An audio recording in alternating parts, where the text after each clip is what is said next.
Almost all of us will enjoy watching a good sprint finish, whether it be on television or even on the roadside. Riders battling it out in close proximity, rubbing shoulders at over 60 km/h as they come towards the finish line.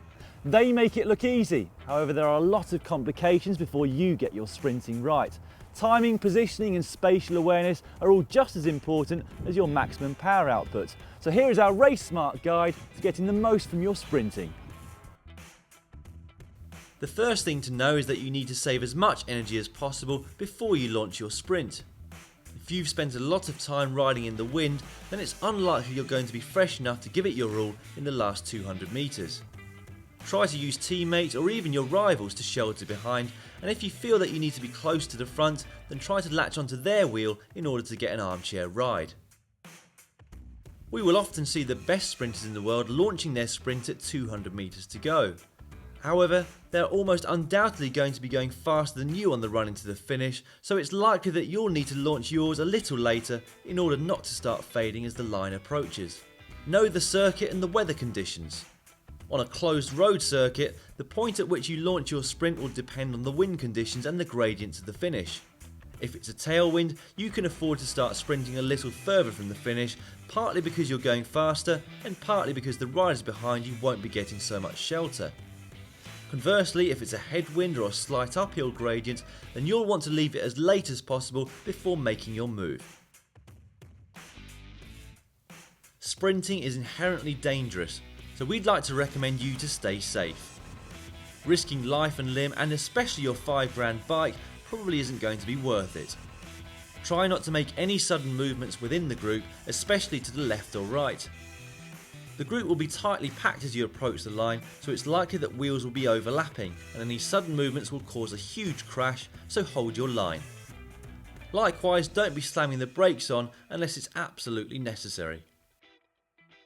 When we watch the sprints and the Grand Tours, the best riders will normally have a strong lead-out train to gradually increase the speed as they approach the line.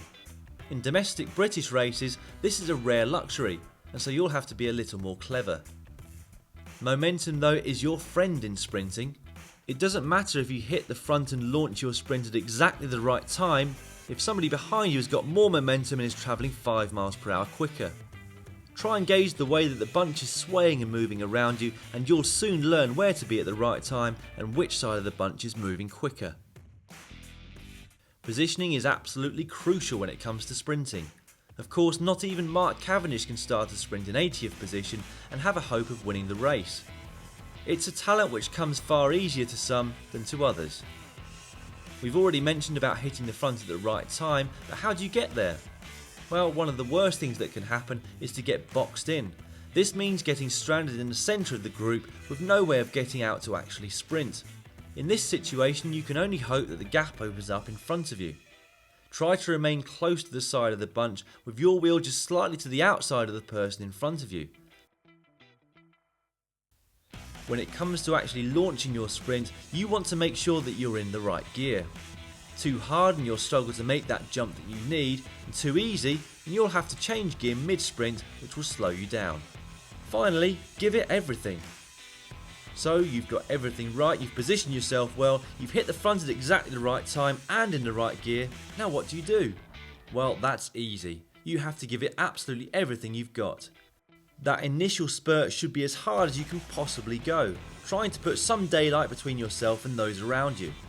There's no point in pacing this last 10 seconds, you want to get to maximum velocity as soon as possible and let momentum take care of the rest as you begin to fade. Make sure you sprint through the finish line and avoid sitting up. It's all part of racing smart.